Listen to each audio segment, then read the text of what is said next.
So yun mga gulay, isang magandang umaga at andito ulit ako sa aking Calix Type 1 at aking ginagawa ngayon ay nagpapatubig ulit.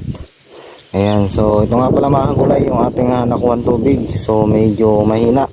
So meron tayong mga kasabay doon, mga nagtutubig din, so hindi natin pwedeng galawin yung harang doon kasi mas nauna sila na dumating kaysa sa akin.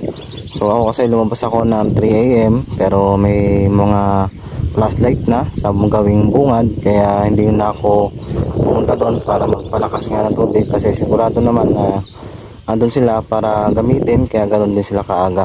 Sabay-sabay kami ng pagkatubig ngayon pero may time din naman na halos hindi ko rin nakukuha lahat ng tubig dahil iniiwasan ko din yung mga pagkaapaw ng mga sangka para hindi tayo makatagas ng ibang gulay.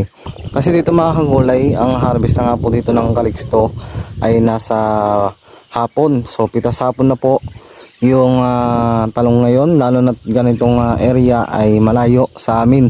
So bali mga kagulay, kumukuha ako ng mga nag-harvest na nakakasama ko dito. Tapos sa umaga ang ginagawa namin ay naglalagay ng fly. So bali mga kagulay, ayan, kung nakapansin nyo meron na siyang fly. Ayan, so ito na po itali ng fly. Tapos ngayon mga kagulay, dahil natapos na lagyan ito nung nakaraang harvest namin, nag-ipit na rin po ako dito sa aking pagitan. So halos nagsasarado na kasi ito mga kagulay.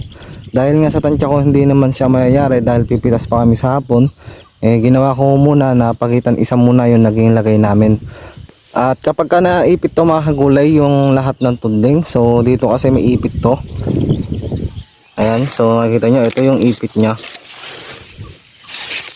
Ayan, so yun po, wala po nakalagay na ipit. Tapos dito wala, tapos doon ay meron. Pagka nalagyan to mga kagulay ng mga ipit, doon ay magsasabit na kami.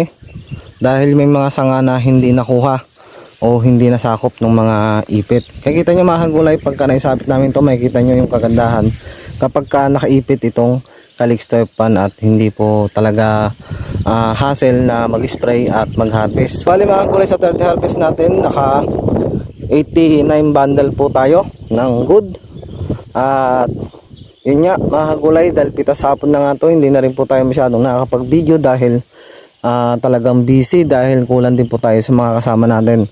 Yun nga, yung presyo ng Calixto F1 ngayon ay 29 pesos na po ang 1 kilo sa Sangitan Market, kaya medyo maganda po at tumataas pa po yung presyo ngayong buwan na to.